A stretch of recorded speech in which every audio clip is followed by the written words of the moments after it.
Hey, good morning everybody. Thanks for clicking on the video. This is David Pendleton and welcome to the opening round. So good job for making it to the second round of the quarterback tournament.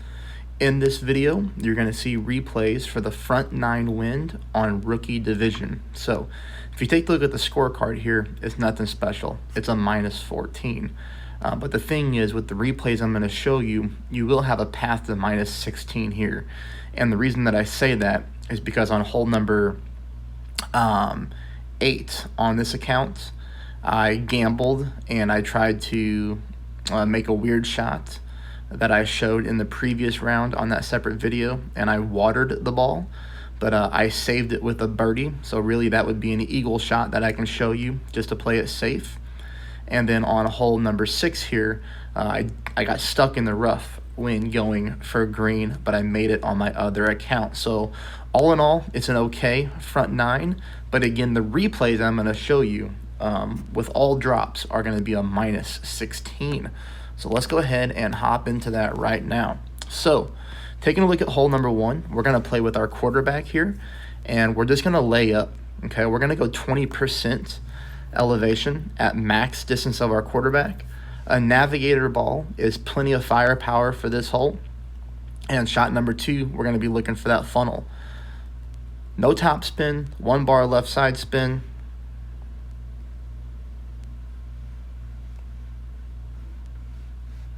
Okay, so now shot number 2, you're going to notice here, I'm playing this one 5% at max. So 5% at max. And I know that we're not at max distance of our club, all right, for sure.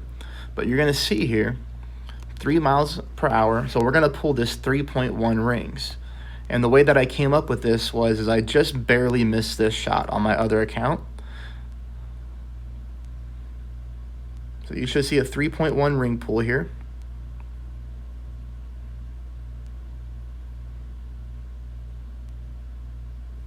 Okay. Perfect ball. And we get that thing to drop, okay? It drops on the right-hand side of the cup. So what we may want to do here is we may want to offset this shot a little bit on the left-hand side of the cup when we set it up. So if we take a look at this, you'll notice here I'm already slightly favoring the left-hand side of the cup, but not a whole lot. It's almost dead center. You know, we might want to move that over just a hair, okay? That would be my advice. But anyways, eagle on hole number 1. Brings us on to hole number 2. We play this shot 30% at minimum distance. Katana, full side spin to the right with absolutely no top and no side. And I'm going to show you the setup here. I'm trying to get my ball guideline through the hole because I came up just short on my other account. It's kind of hard to find the spot, but there, I've done the work for you. So notice here, my yellow ring is fully inside the rough, but about half of the orange ring is on the fairway and half is in the rough. So that's a pretty good spot to try to jump right to. And as you can see here, my ball guideline is going through the pin. Like I said, it was a hard spot to find, but we are going to pull this one 30% at minimum distance.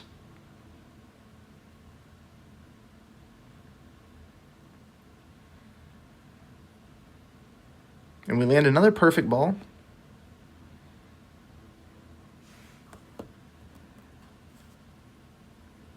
And we drop that one in dead center for a hole in 1. So it's always nice picking up drops on the first 2 holes, which brings us into hole number 3. Hole number 3 we should drop as well, but for some reason, in this round and in the qualifying round, I hit a great shot to pin. But the nice part is we're getting direct tailwind here. So if you want to, you know, you can adjust 10% at max, and then you can push back up. You know, that may not be 100% necessary, but I just do that for the accuracy purposes. Notice here, I'm going to be using overpower until the bottom of my ball covers up the bottom of the target. And we come in really nice on the fairway, 400 yards. That's going to leave us for a thorn shot for an albatross. And goodness, if I could just hit perfect when I know what to do, it would be really nice. Now, I did hit perfect on my other account, and I grazed the right-hand side of the cup, which is why you're going to see me offsetting this shot just a little bit to the left-hand side of the cup.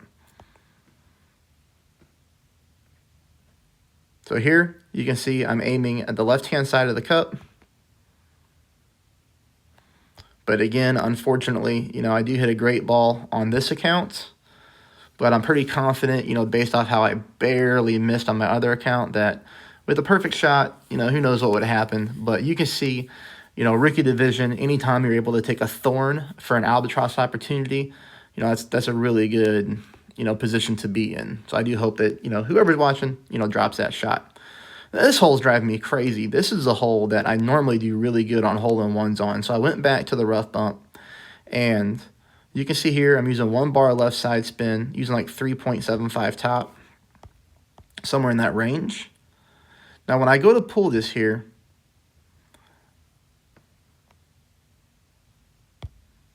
I want you to pull this 0% at minimum, okay? 0% at minimum. This is pulled 0% at mid, and it's too much, by about 1/4 of a green square. So you're going to see this setup here. I got the ball like guideline going through the pin, and I've got my yellow ring fully in the rough. But again, I pulled this one 10%. I'm sorry, I pulled this one 0% at mid. So right around 4 rings, even though the wind is 4.5. And even that low pull with a high wind, it's still too much of a pull because I missed to the left, and that's the side that we were pulling to. So I would like you to play this one 0% at minimum distance and see what happens. All right. Brings on to hole number 5. Hole number 5 I'll talk to you about for just a second because in tailwind, you might want to go bombs away and just hit this ball up as far the fairway as you can. You can do that if you want. I would suggest if you're going to play that shot to pack a grizzly, because you're going to want to go with a max backspin shot and try to find the slope on the back of the green to try to get that ball to drop for the extra shot. So it'll be the same shot that I'm going to show you, except I'm doing it with a Guardian. So on my first account, I did go bombs away, and I blasted the ball up the second fairway. Problem was I had a Goliath in my bag, which is already a powerful long iron. So I had to play the shot with max backspin very close to the bunker. Because if I didn't get close to the bunker, then my ball guideline was going too far past the hole, and the shot just wasn't going to work out. So I don't like that shot, but it's up to you on however you want to play it. For me, I'm just going to play right here. I'm going to go from fairway to fairway, pull this one at mid-distance, a little bit of right curl, just to counter the way the ball rolls down the green or the fairway right there. All right. Now, I do like shot number 2. Shot number 2, I'm playing 10% at mid with the Goliath, or not with the Goliath, with the Guardian. You're going to see here max back, 1 right side spin. I don't want us to play any right side spin. You're going to see my setup point and what happens to me. So as you can see here, right now, I'm in the middle of the green, the light green row. And that's going to be 1, 2, like 1.5 rows to the left of the cup. The side spin takes off on me, and I miss significantly to the right-hand side of the cup. Ultimately it comes in and misses by about 1.5 green squares. I would like you to try to play around the same area. I'm not 100% sure where the setup needs to be, but I do know that we do not want the right curl. All right. Brings us into hole number 6. Hole number 6, like I said, on one account, which is this account, I did get this ball down to the green. Now, the thing that I did wrong on my other account is I tried to back my target up and then pull my rings for elevation. And ultimately, that shot did not work out as I got stuck in the rough. So I decided to go with a set shot here. As you can see here, no ring pull. So what I'm doing is I'm using a berserker with full top to right. I want you to notice I'm stretching my club out right here until I can see the ball guide line on the bottom fairway. So look at the bottom fairway there to the left of the green. Do you see how my ball guide line is on the fairway? That's what I'm looking for. So ultimately, the set shot is, look at the ball guide line right now. It's just barely to the left of the tree, like the base of the tree. That's a set shot. That's what I'm going to be going for, and that's what I suggest you do. From here, it's almost max overpower, but not quite. But max overpower would be fine. And I want you to notice here the curl. So notice how just barely the left-hand side of the ball is still within the adjustment window. I think that's important to note too, because that curl ended up being perfect. We do get this ball down exactly where our ball guideline was pointing, and we even get ourselves onto the green next to the hole for an easy putt for an eagle. So that's a nice shot on hole number 6, and I hope that you're able to duplicate that. Okay, hole number 7, definitely not a fan of this par 3, but I do think we have an okay line here. One back, no side spin. One back, no side spin. 10% at minimum. Notice how the ball guy line is short but pointing at the hole.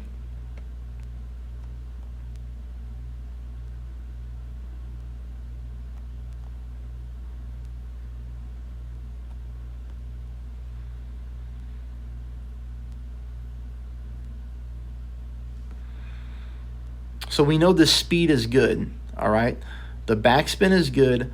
All we need to do is start to move our target to the right-hand side about 1 green square. Now, I'm not sure if that ball is going to drop, but I do know the speed is good, and that's our main concern. From there, we just need to offset this shot a little bit.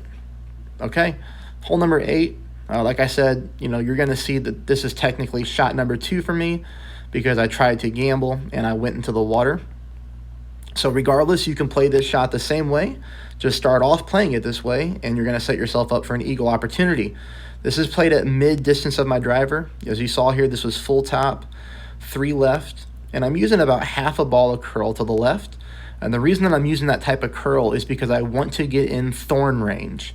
If you don't use that curl, you're going to be at probably your wedge range, and I don't like a wedge just based off how bumpy this green is. I like to play it with the thorn. So as you can see here, I was able to get into minimum distance of my thorn. Nice amount of backspin. Almost 4 bars of backspin. Now the most important thing is when you use that much backspin with a thorn, you have got to make sure that your ball is bouncing into the cup. You cannot leave it short because you will come up short. The thorn will play true to the ball guideline. As you can see here, this is a very small ring adjustment, which is nice. Perfect ball, and this thing is going to drop in for what would be an eagle for you, and we're good to go. All right, that brings us to hole number 9. Hole number 9 is a set shot because we're getting direct tailwind. So you can see here, I said just shoot. Just stretching it out to see how much overpower I need to get from fairway to fairway. As you can see here, it's about a quarter of a ball of overpower. The thing is, obviously you don't want to go bombs away and go max overpower because you don't want to put this ball into the rough up here. You can see that with a quarter ball of overpower, it was a perfect amount of overpower, and we want to make sure that we stay in range to take a sniper shot for a rough bump. As you can see here, I'm going to be at dead minimum. Now, the one thing I want to stress to everybody is you're going to see here that I'm playing at minimum distance. You may be completely different when it comes to your sniper. You might be at mid distance or you might be at max distance if you don't get a lot of yards on your drive. So it's going to be very important that you check the own distance of your club when it comes to taking this shot. Also, I want you to see here in parentheses, this is minus 15% elevation is what I want you to try. And the reason that I'm saying that is because this shot that you're going to see is being played at minus 5% elevation. So you're going to see me pull this 1.7 rings to the right-hand side.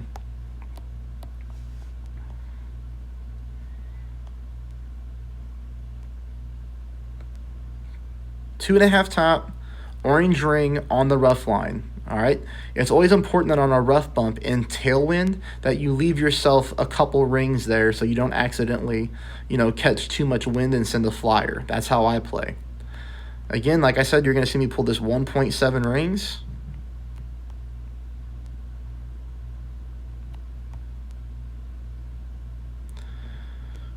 So again, that was 1.7 rings to the right, okay? and ultimately this ball misses to the right by a fraction. That is why I want you to play at minus 15, because you'll see here that minus 15%, we would have only pulled 1.5, and I'm pretty confident with a perfect ball that ball would have dropped for me. Hey, anyways, I hope you find this helpful. You know, I'm going to work on the back nine after this. If you're not a subscriber, I really hope you become one. And please take just a second there to hit the thumbs up. Thank you very much for watching, and best of luck.